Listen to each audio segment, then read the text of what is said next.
Ilang bakasyonista ngayong Semana Santa ang nagpalipas sa magdamag sa Araneta Center Bus Terminal. Gusto raw kasi nilang makapili ng kanilang mauupuan sa bus. May live report si Trisha Zafra. Trisha? Ivan, ngayon pa lang makapal na ang tao dito sa labas ng Araneta Center Bus Terminal sa Quezon City at marami na rin ang mga bagahe. Kung nakikita mo sa aking likuran, talagang dagsana yung mga pasahero. Sa loob naman itong terminal, Ivan, pila na yung mga pasahero na bumibili ng tiket. Mula pa raw kahapon, holiday, nagsimula na yung pagdagsa ng mga pasahero na bumibili ng tiket o kaya yung nagpapareserba para nga sa panahon ng Semana Santa. Ivan, may ilang dito na nagpalipas ng gabi kahit alas 7:30 o alas 8:30 pa yung dating ng kani-kanilang mga bus. Sabik kasi sa bakasyon ng marami at ang iba naman daw gusto raw makauna sa pagkamada ng kani-kanilang mga bagahe sa bus o kaya ay makapili ng kanilang mauupuan.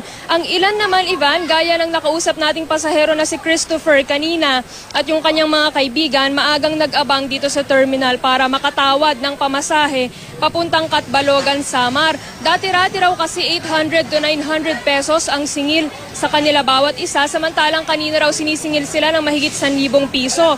Sa huli, nagkompromiso yung grupo ni na Christopher at yung bus company. Imbis na 1,090 pesos na pasahe papuntang Catbalogan, Samar, ibinigay ng 1,000 piso sa kanila ng dispatcher yung pamasahe. Tinanggap naman ito ng grupo ni na Christopher, makauwi lang. Paliwanag ng mga bus company, Ivan, pag peak season gaya ng Semana Santa, sinusunod nila yung taripa kumpara sa off-peak season na mas mababa yung kanilang singil dahil matumal raw ang mga pasahero. Ito raw yung dahilan kaya akala ng ibang pasahero nagtataas sila ng pamasahe.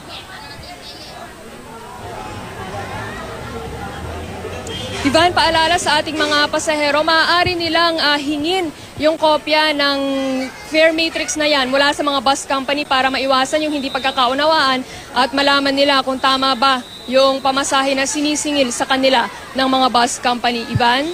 Maraming salamat, Trisha Zafra.